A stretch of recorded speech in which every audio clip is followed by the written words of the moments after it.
If the stars were made to worship, so will I. Musings of a Christian Physician on the Physical and Spiritual Healing of Man by Dr. Joseph DeMay. Today's reading is from week 41, day 3. Our review continues. We saw how after the flood, humankind, unredeemed but created in the image of God, reproduced quickly and stayed cohesive in one location and with one language. This idea of a one world government is obviously pretty old, and God has never been a fan. They were up to no good again, building a ridiculously tall tower, presumably to avoid their ancestors' fate.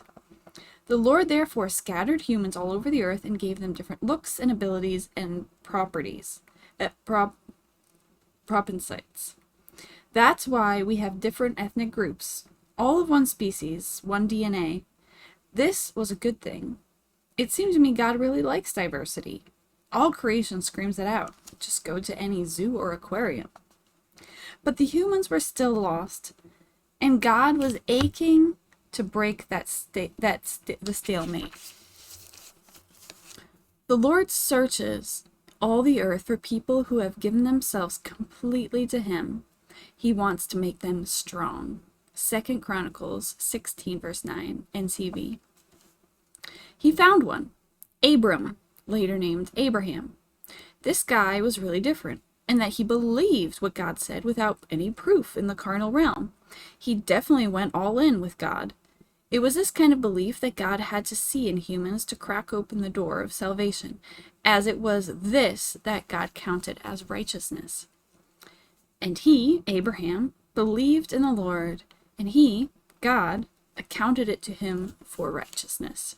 Genesis 15 verse 6. Super important verse there.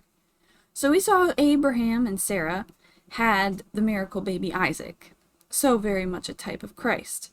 And Isaac married Rebekah. The 24th chapter of Genesis is devoted solely to the romance between Isaac and Rebekah. It is simply spellbinding, especially when you consider it is a type of romance between Jesus and the church. And they had Jacob, and he had 12 sons, and the 12 tribes of Israel. Because the father Abraham's unwavering belief in God, these children of Israel were chosen to shine the light of the gospel of salvation to the world. But that wasn't going to take place right away. They weren't ready. They were going to enter a dark period, a period of 400 years of unprecedented hardship, and the wondering, ever-observing universe was trying to figure it out. Had God forgotten them? Was humankind always going to stay lost? Where was that seed of the woman who was supposed to crush Satan? I'm sure Satan was feeling pretty good about things around this time.